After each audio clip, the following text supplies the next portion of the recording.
আজকে আমরা নবম শ্রেণীর তৃতীয় অধ্যায় পদার্থ গঠন ও ধর্ম এই অধ্যায় সম্পর্কে আলোচনা করব।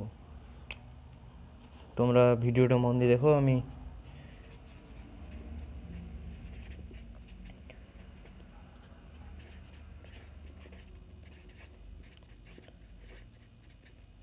পদার্থ গঠন ও ধর্ম এই চ্যাপ্টারটা নিয়ে আলোচনা করব। তো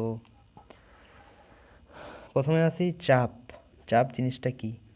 তোমাদের প্রথমে আসি চাপ মানে প্রেসার, যাকে পি ধরে নিলাম। চাপ সমান মানে কোনো একটা একক ক্ষেত্রফলের উপরে লম্বভাবে যে পরিমাণ বল প্রয়োগ করি সেটাকে বলে চাপ। যেমন আমার হাতে চাপ দিচ্ছ বা এরকম কিছু, ধরে নাও কোনো একটা বস্তুর উপরে চাপ প্রয়োগ করছো, সেই বস্তুর উপরে লম্বভাবে যে পরিমাণ বল প্রয়োগ করো সেটাকে বলা হচ্ছে চাপ। একক ক্ষেত্র মানে ওই বস্তুটার একক ক্ষেত্রফল, এটা এই এরিয়াটা ধরে নিলাম একক ক্ষেত্রফল। এই একক ক্ষেত্রফলের মধ্যে যে পরিমাণ, এই সাইডটা হচ্ছে একক ক্ষেত্রফলের মধ্যে যে পরিমাণ চাপ প্রয়োগ করি, যে পরিমাণ ফোর্স দিই, যে পরিমাণ বল প্রয়োগ করি সেটাকে বলা হচ্ছে চাপ, মানে ফোর্স বাই এরিয়া। তো আগের চ্যাপ্টারে আমি ফোর্সের মাত্রা সম্পর্কে বলা হয়নি, এখন ফোর্সের মাত্রা সম্পর্কে বলে দিচ্ছি। যেমন ফোর্স সমান কি আমরা জানি, ফোর্স সমান এম ইন্টু এ। আগের ভিডিওতে আলোচনা করেছি ফোর্স সমান এম ইন্টু এ, ভর ইন্টু সরণ।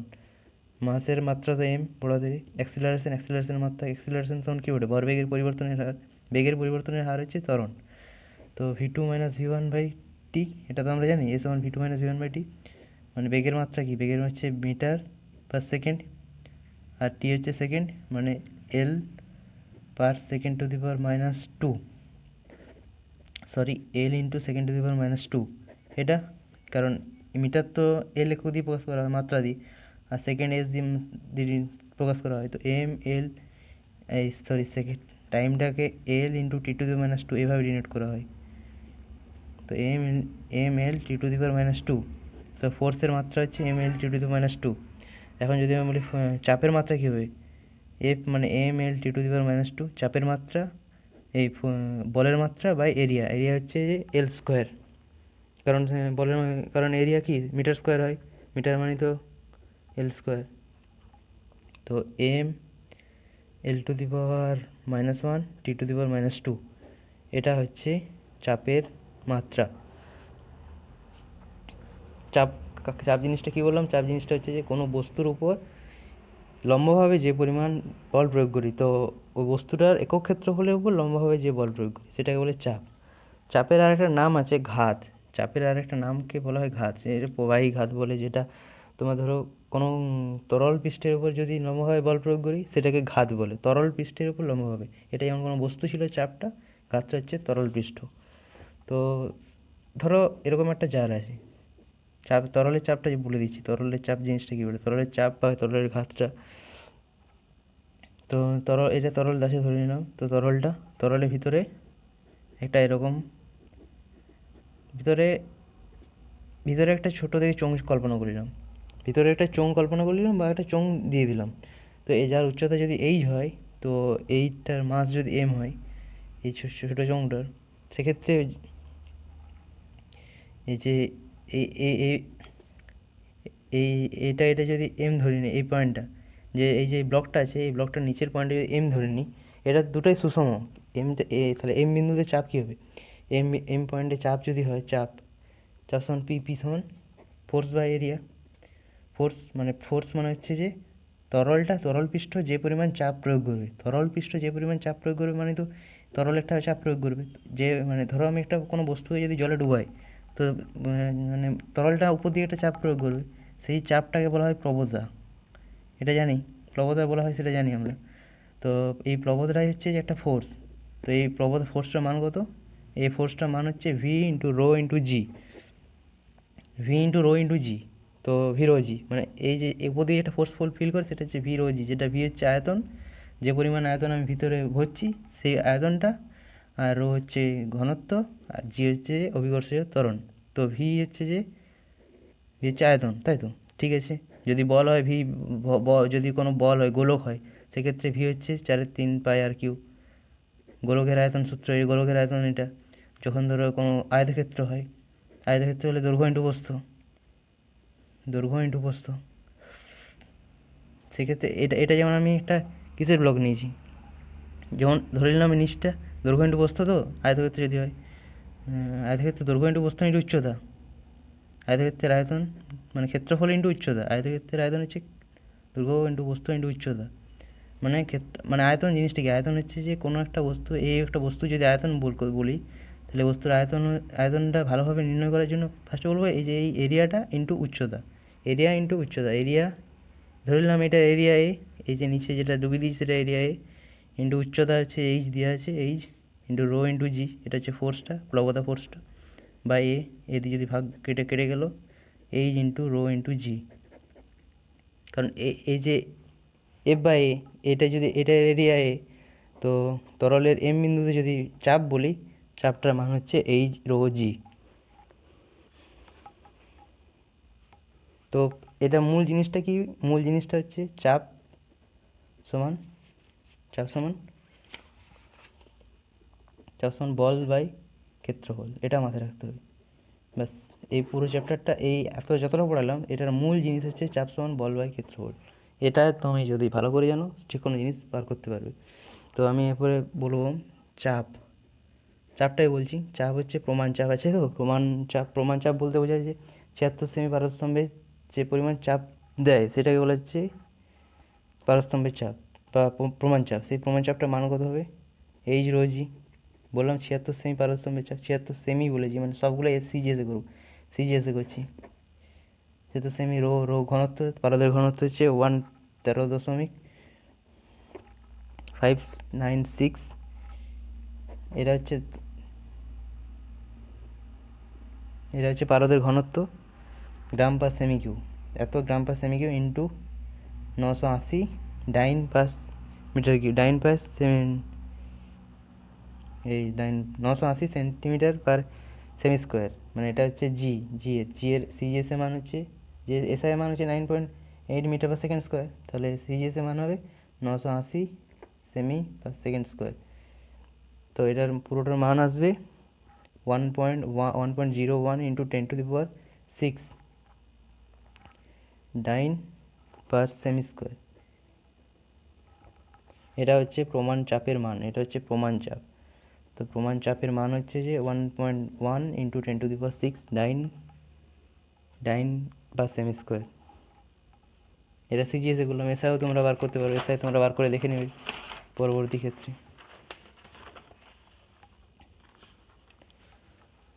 সাইফোন তো তোমরা অনেকেই দেখেছো, সাইফোন তোমরা এরকম এরকম এরকম ঘটনাটা দেখেছো, অনেক সময় দেখেছো সেই আমরা ছোটোবেলায় করতাম যে, ছোটোবেলায় অনেক সময় একটা বালতিতে জল আছে, তো নিচে একটা বালতি রেখে দিতাম, বালতি বা কোনো কিছু রেখে দিতাম, দিয়ে একটা পাইপ নিতাম, দিয়ে পাইপে করে জলটা এখান থেকে এনে করতাম, সেই মুখে করে জলটা বার করতাম, তারপরে এই এখানে জলটা এখানে চলে আসতো। এটা এটা এটা এটা ঘটনাটা কীভাবে হয় তোমরা কোনো দিন ভেবেছো? এই ঘটনাটা হয় বায়ুর চাপের জন্য, যে বায়ুর চাপের জন্য এই ঘটনাটা ঘটে।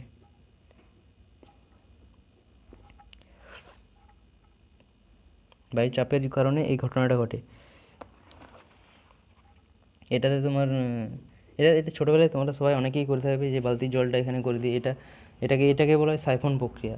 এই ঘটনাটা কতক্ষণ চলতে থাকবে, আমি যদি বলি এই ঘটনাটা কতক্ষণ চলতে থাকবে, ধরো এটা এরকম একটা উপরে আছে আর এটা নিচে আছে, তো এই ঘটনাটা কতক্ষণ চলতে থাকবে, তো একটু ভাবো বলতে পারো, বলো এই ঘটনাটা কতক্ষণ চলতে থাকবে। ধরো এখানে জল শেষ হচ্ছে, আস্তে আস্তে জলটা এখানে চলে আসছে, কখন আসবে, এই জলটা আস্তে আস্তে নামবে, এই জলটা আস্তে আস্তে নামবে, তো জলটা আস্তে আস্তে নামে এখানে চলে এসছে জলটা, আর এখানে জলটা আস্তে আস্তে উঠতে উঠতে উঠতে এখানে চলে এসছে, তারপরে আর যাবে না।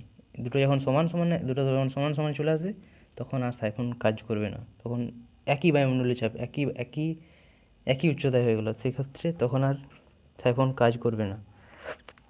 প্লবতা জিনিসটা তো আগেই বললাম, ধরো যদি কোনো বস্তুকে বা বলকে ধরো যদি জলে ডুবিয়ে দিই, ধরো যদি জলে ডুবাতে চাই, তো তরল বা গ্যাসটা যা কিছু হতে পারে, তো তরলটা উপর দিকে একটা বল প্রয়োগ করে, মানে তরলটা চায় না যে আমাকে তরলটা একটা ফোর্স মানে বল প্রয়োগ করে, আমি যদি বলটা ভরি, তো তরলটা উপর দিকে একটা বল প্রয়োগ করবে, সেইটাকে বলা হচ্ছে প্লবতা।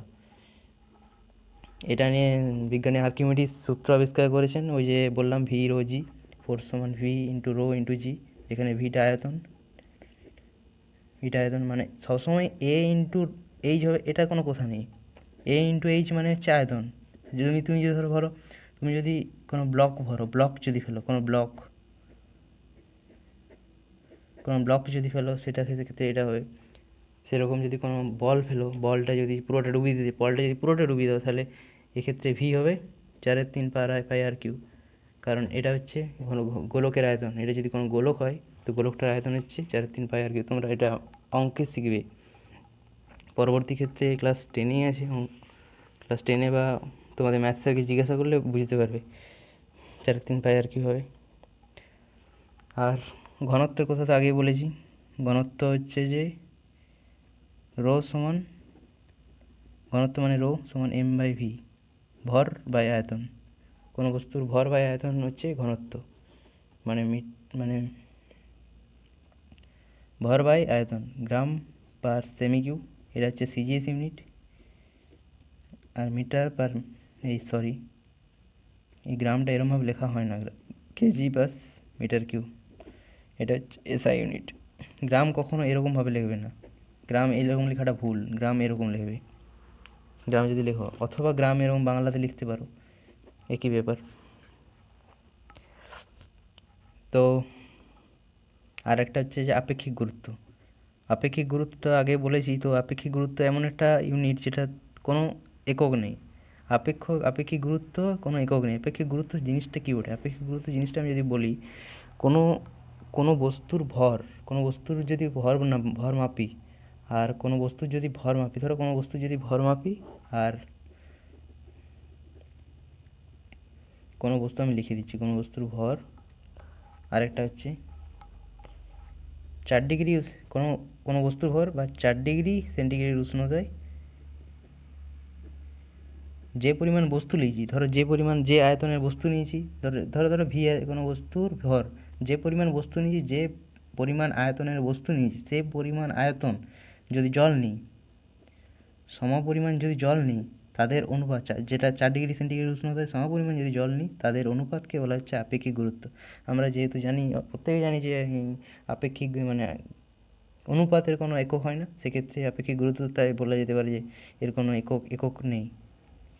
সমপরিমাণ সমপরিমাণ জলের ভর, এই দুটো অনুপাত হচ্ছে আপেক্ষিক গুরুত্ব।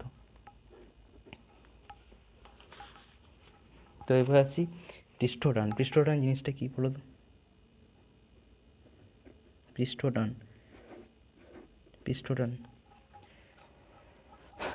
একটা ফোর্স বলতে পারো, বল, ফোর্স, তরলের ফোর্স, এটা হচ্ছে ফ্লুইড মেকানিক্স।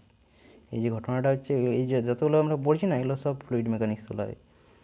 ধরো কোনো একটা বালতি বা কোনো মগে জল রেখেছো, বলো তো, জলটা রেখেছো, তো জলটা কী করতে যাবে? জলটা উপরের অণুগুলো কী করে? জলের উপরের অণুগুলো নিচের দিকে বল প্রয়োগ করে, এরকম করে বল প্রয়োগ করে, এরকমভাবে বল প্রয়োগ করে, উপরের অণুগুলো, যে অণুগুলো আছে না, এরকমভাবে বল প্রয়োগ করে। তো পুরো জলটা কী করতে চায়? পুরো জলটা ধরো যদি এটা আকারটা আয়তন আছে বলে তাই, না হলে এই পুরো জলটা কী করে? পুরো জলটা এরকম গোল হয়ে যেতে চাইছে, পুরো জলটা মানে গোল হয়ে যেতে চাইছে। কী চাইছে? পুরো জলটা গোল হয়ে যেতে, কারণ গোল হতে চাইছে কেন? কারণ গোলের মানে যে গোলাকৃতি হচ্ছে, এটা হচ্ছে স্টেবেল আকার। স্টেবেল আকার মানে হচ্ছে স্বাভাবিক আকার। তো যে কোনো বস্তুই, যে কোনো পৃথিবীর প্রাকৃতিক যে কোনো বস্তু, তা গোলাকৃতি হতে চায়। এটা মাথায় রাখবে, এই গোলাকৃতি আকারটা হচ্ছে যে স্টেবেল আকার। যে কারণে বৃষ্টির ফোঁটা, তোমরা দেখেছো নিশ্চয়ই, বৃষ্টির ফোঁটা গোলাকৃতি হয়। বৃষ্টির ফোঁটা তো লম্বা লম্বা হওয়া দরকার ছিল, বা অন্য কিছু হওয়া দরকার ছিল। বৃষ্টির ফোঁটা গোলাকার কেন হয়? কারণ এটা এই যে পৃষ্ঠটানের জন্য, মানে নিজের আকৃতিটা গোল করে নিতে চায়। এই যে এই নিজের ক্ষেত্রফলটা কমাতে চাইছে। এই যে দেখো, এখানে ক্ষেত্রফল অনেক বেশি ছিল, ধরো এই যে তরলের পৃষ্ঠতল ক্ষেত্রফলটা অনেক বেশি ছিল, তো ক্ষেত্রফলটা কমাতে চাইছে। তো এই কমানোর ক্ষমতাটাকে বলা হচ্ছে পৃষ্ঠটান জিনিসটা। তাহলে কাকে বললাম বুঝতে পারলে তো? যে ক্ষেত্রফল যে কমাচ্ছে, মানে ক্ষেত্রফল কমাচ্ছে, মানে এই যে গোলাকৃতি মানে গোলাকৃতি করে দিতে চায়, তাহলে এর ক্ষেত্রফল সব থেকে কম। সে কারণে এই ঘটনাটাকে বলা হচ্ছে পৃষ্ঠটান। তো পৃষ্ঠটানের মাত্রা যদি বলি, পৃষ্ঠটানের মাত্রা হচ্ছে যে by L, M by T square, পিস্টনের মাত্রা। এটা মাথায় রাখবে, এম বাই টি স্কোয়ার। মানে তরলের পৃষ্ঠতলটা কী চাইছে বলো? তরলের পৃষ্ঠতল চাইছে যে নিজের ক্ষেত্রফলটা কমিয়ে নিতে চাইছে।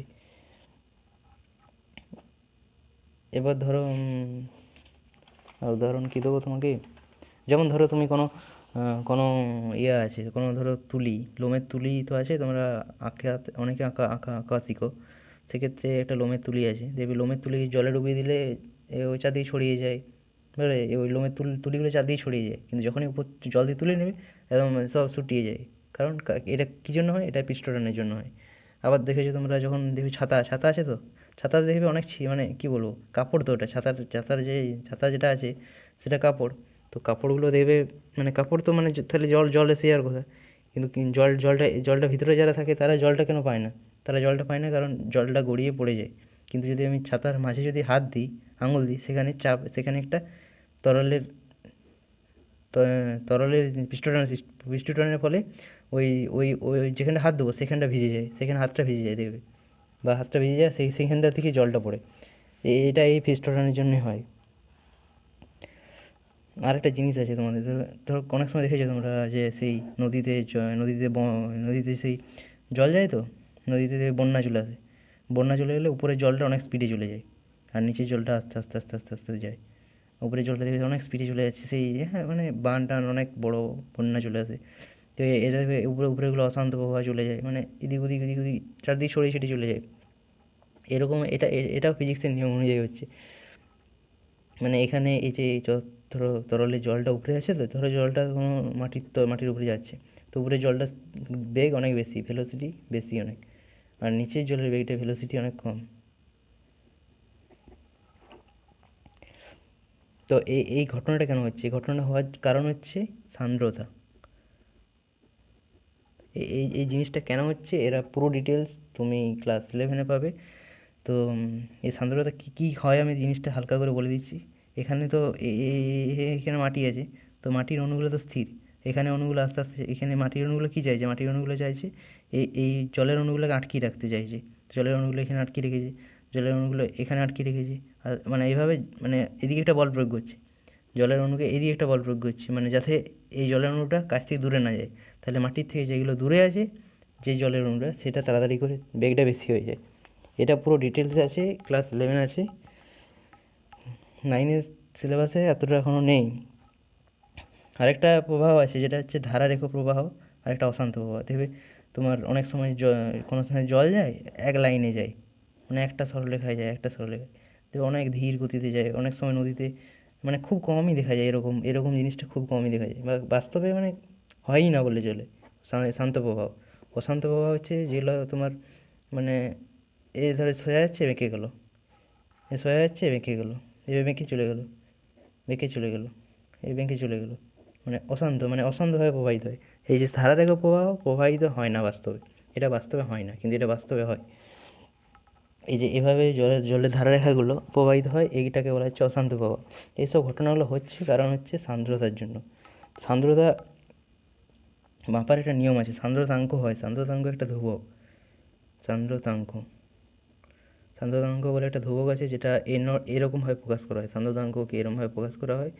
তো এটার মান হচ্ছে F/A ইন্টু ডিভিডিএক্স।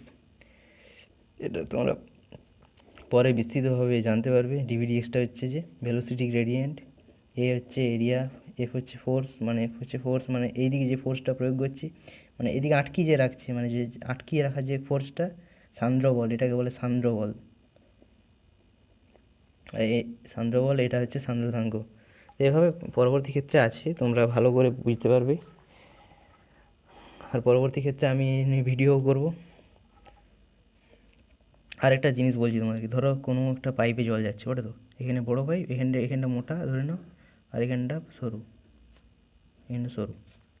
যদি ভিতরের মানে জল বা কোনো তরল লিকুইড, সেটা যদি ধারারেখ প্রবাহ হয়, মানে শান্ত প্রবাহ, মানে একটা রেখায় যদি প্রবাহিত হয়, সেক্ষেত্রে এখানে যে যা শক্তি, এই পয়েন্টে যা শক্তি, এই পয়েন্টে যা শক্তি, মানে এখানে যা শক্তি, এখানে যা তা শক্তি, 1 নম্বর 2 নম্বর, মোট শক্তি সমান, মানে এখানে এনার্জি 1, এখানে মোট শক্তি সমান হচ্ছে এনার্জি 2।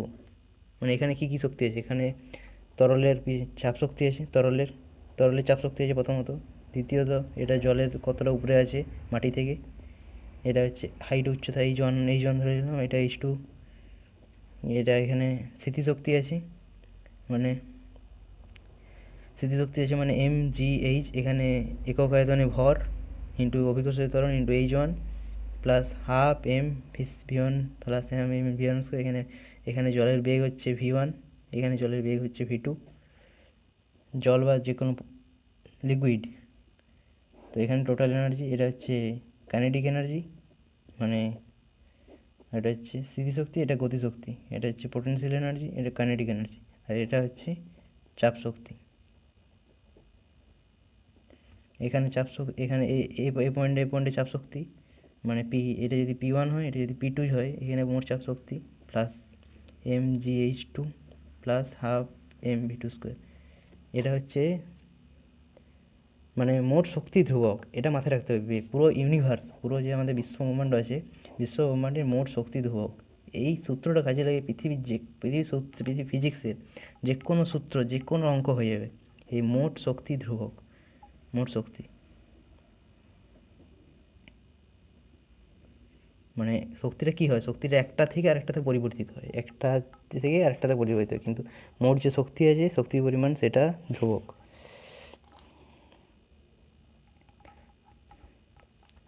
এরপরে তোমাদের কী আছে বলো তো, এরপরে আছে স্থিতিস্থাপকতা আছে, দেখবে স্থিতিস্থাপকতা জিনিস আছে, পীড়ন আছে, পীড়ন ধরলাম, পীড়নটাই ধরে গেবে, পীড়ন জিনিসটা কী বলে, ধরো তুমি কীভাবে বুঝাবো, ধরো তুমি একটা এটা একটা এটা একটা একটা বক্সের উপরে বল প্রয়োগ করেছো, বা একটা দেশলাই বক্সের উপরে বল প্রয়োগ করেছো, খালি দেশলাই বক্সের উপরে বল প্রয়োগ করেছো উপর থেকে লম্বভাবে, তো দেশলাই বক্সটা ভিতর দিয়ে ঢুকে যাবে, আবার ছেড়ে দিলে আবার উপর দিয়ে উঠে যাবে। বা একটা ধরো রাবারকে প্রেস করেছো, যে রাবার একটা ঊর্ধ্বমুখী বল প্রয়োগ করছে, যখনই রাবারটাকে প্রেস করবে, রাবারটা একটা ঊর্ধ্বমুখী বল প্রয়োগ করবে।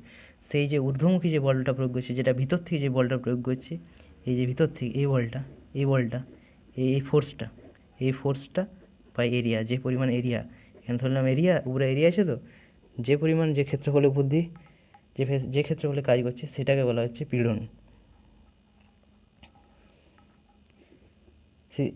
এই পীড়নের কনসেপ্ট থেকে স্থিতিস্থাপকতা আসছে।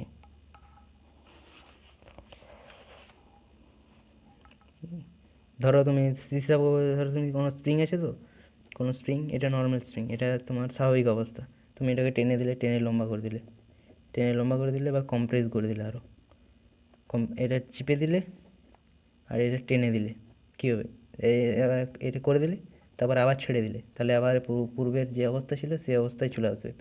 এটাও পূর্বের পূর্বের অবস্থায় চলে আসবে।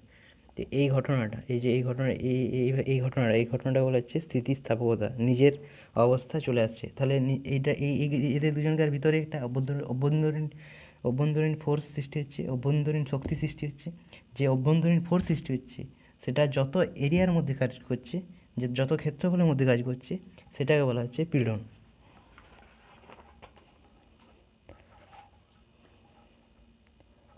আর এই যে নিজের থেকে যে ভিতরে যে অভ্যন্তরীণ যে শক্তি সৃষ্টি হচ্ছে, যার ফলে পূর্বের অবস্থায় ফিরে আসছে, এই ঘটনাটাকে বলা হচ্ছে স্থিতিস্থাপকতা। মানে ধরো এটাকে টানলাম, তো টানার পরে পূর্বের অবস্থায় ফিরে আসছে, এই ঘটনাটার জন্য একটা অভ্যন্তরীণ শক্তি সৃষ্টি হচ্ছে, এই ঘটনাটাকে বলা হচ্ছে স্থিতিস্থাপকতা। তো পীড়ন বর্ণাতে বললাম যে ফোর্স বাই এরিয়া, অভ্যন্তরীণ যে ফোর্সটা সৃষ্টি হয় বাই এরিয়া। আরেকটা আছে যে ইয়ং গুণাঙ্ক হচ্ছে একটা ইউনিট। ইয়ং গুণাঙ্ক একটা ধ্রুবক, মানে ধ্রুবক পদ, মানে যার কোনো পরিবর্তন হয় না। ইয়ং গুণাঙ্ক একটা নির্দিষ্ট পদার্থের ক্ষেত্রে নির্দিষ্ট থাকে। তো ধরে নাও কোনো একটা বস্তুকে এখান থেকে উপর থেকে ঝুলিয়ে দেওয়া হয়েছে, সেক্ষেত্রে এটা বস্তু, তুমি এটা যে কোনো মানে একটা তার হলো একটু হলেও নামবে, তার হলো তোমার প্রথমে টান থাকবে, কিন্তু তারপর একটু হলেও নামবে। ধরে নাও এটা একটা স্প্রিং, ধরে নাও স্প্রিং হলে কী হবে, এটা নেমে যাবে একটু, এটা আরও বেশি নেমে যাবে, এতটা নেমে যাবে। এই যে এতটা পরিমাণ নেমে যাবে, এল পরিমাণ নেমে যাবে, ধরে নিলাম এল পরিমাণ নেমে যাবে। তো আর এই প্রাথমিক দৈর্ঘ্য ছিল এল, প্রাথমিক দৈর্ঘ্য এল, মানে ঝুলানোর আগে যদি শুধু যদি দড়ি রাখি তাহলে দৈর্ঘ্য হচ্ছে এল শুধু যদি, আর যদি এটা ঝুলি দিই একটা মানে একটা কোনো ভর যদি ঝুলি দিই, মাসের ভর যদি ঝুলি দিই তাহলে এল পরিমাণ আরও নেমে যাবে, মানে এই উপরেরটা এল, নিচটা ছোটোদের এল। তো সেক্ষেত্রে এই অভ্যন্তরীণ একটা ফোর্স সৃষ্টি হচ্ছে, যে কারণে নেমে যাচ্ছে। এই ফোর্সটা কী করে? ফোর্সটা হচ্ছে যে এমজি পরিমাণ ফোর্স দেওয়া হচ্ছে, যে কারণে এই এই এই পূর্বের দড়িটা দৈর্ঘ্য বৃদ্ধি পাচ্ছে। দৈর্ঘ্যটা কতটা বৃদ্ধি পেয়েছে? দৈর্ঘ্যটা বৃদ্ধি পেয়েছে যেটা, সেটাকে বলা হচ্ছে অনুদৈর্ঘ্য বিকৃতি। যতটা বিকৃতি হয়েছে, মানে এটা পূর্বের অবস্থাটা বিকৃতি হয়েছে, যতটা বিকৃতি কত হয়েছে? বিকৃতি হচ্ছে এল বাই, মানে যেটা বিকৃতি হয়ে গেছে, আর বিকৃত বাই প্রাথমিক, এল বাই এল। তো এখন ইয়ং গুণাঙ্ক যদি বলি, কাকে বলে? ইয়ং গুণাঙ্ক হচ্ছে পীড়ন বাই বিকৃতি। এটা মাথায় রাখবে, ইয়ং গুণাঙ্ক সমান পীড়ন বাই বিকৃতি। এগুলো অঙ্ক করার ক্ষেত্রে প্রচণ্ড কাজে লাগবে তোমাদের, সব অঙ্কর ক্ষেত্রে প্রচণ্ড কাজে লাগবে এগুলো। পীড়ন বাই বিকৃতি তোমরা ভালো করে এগুলো একটু বুঝে নেবে, ভিডিওটা বারবার দেখবে। পীড়ন হচ্ছে যে ফোর্স, মানে এফ বাই এ, আগেই বললাম পীড়ন হচ্ছে ফোর্স বাই এ, আর বিকৃতি এল বাই বড়াদের এল, ছোটাদের এল বাই বড়াদের এল। এল হচ্ছে বিকৃতি, যেটা যে পরিমাণ বেড়েছে বা যে পরিমাণ বেড়েছে বা যে পরিমাণ কমেছে, এর যা কিছু হতে পারে।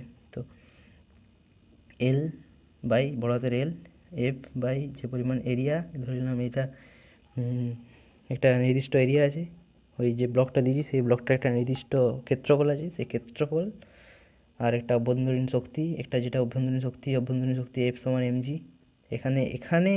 এখানে অভ্যন্তরীণ শক্তি হচ্ছে এমজি। আমি যদি এভাবে টানি সেক্ষেত্রে এফ সমান 10 নিউটন, যা কিছু হতে পারে। এফের আলাদা আলাদা মান থাকে। ফিজিক্সের কোনো সূত্রই পার্মানেন্ট নয়, তোমাদেরকে সূত্রটা নিজেই করে নিতে হবে। যেখানে যেরকম থাকবে, যেখানে যেরকম নিয়ম থাকবে সেখানে সেরকম করে নিতে হবে। এই যেমন একটা কোনো ধরো স্প্রিংকে যদি ফোর্স দিয়ে টানি, যার একটা ধ্রুবক আছে কে একটা ধ্রুবক আছে, স্প্রিংয়ের একটা নির্দিষ্ট ধ্রুবক আছে। তো যে কোনো স্প্রিংয়েরই একটা নির্দিষ্ট ধ্রুবক আছে। যদি ধরো টেনে এক্স পরিমাণ বাড়িয়ে দিলাম, এটাকে টেনে এক্স পরিমাণ বাড়িয়ে দিলাম, এই যে এটা প্রাথমিক, এক্স পরিমাণ বাড়িয়ে দিলাম। তো এক্স পরিমাণ বাড়িয়ে দিলে ফোর্স কত হবে? ফোর্স সমান কে এক্স। এটাকে মাইনাস কে এক্স লেখা হয়, কারণ মাইনাস কে এক্স কেন লেখা হচ্ছে? ফোর্সের মান হচ্ছে কে এক্স। এখন মাইনাসটা লেখা হওয়ার কারণ হচ্ছে যে এই ফোর্সটা স্প্রিং করছে। আমি তো টেনে দিলাম, স্প্রিং নিজেকে ঠিক করার জন্য এটা শক্তি প্রয়োগ করবে, এটা নেগেটিভ, এটা মাইনাস, সেই কারণে এটা মাইনাস হয়। এটা এই যে কেটা বললাম না, কেটা হচ্ছে স্প্রিংয়ের বল ধ্রুবক, এটাকে স্প্রিংয়ের বল ধ্রুবক বলে। স্প্রিংয়ের বল ধ্রুবক বলতে কী বোঝায়? মানে কে সমান এফ বাই এক্স, মানে যে পরিমাণ, মানে এক্স দৈর্ঘ্যে যে পরিমাণ ফোর্স ফিল করে, যে পরিমাণ ফোর্স অনুভব করে, সেটাকে বলা হচ্ছে স্প্রিং ধ্রুবক। এই পদার্থের ধর্ম, গঠন এই সম্পর্কে আলোচনা করলাম। তোমরা এই বিষয়ে অনেক কিছু পড়তে পারবে ক্লাস 11-এ। তো আমার এই ভিডিওটা ভালো লাগলে তোমরা লাইক করে দেবে, আর যদি যেখানে কোনো বুঝতে অসুবিধা হবে তোমরা এই বিষয়ে কমেন্ট বক্সে কমেন্ট করতে পারো। আর চ্যানেলটাকে একটু সাবস্ক্রাইব করে দেবে এ ধরনের নতুন ভিডিও পরবর্তী ক্ষেত্রে পাওয়ার জন্য।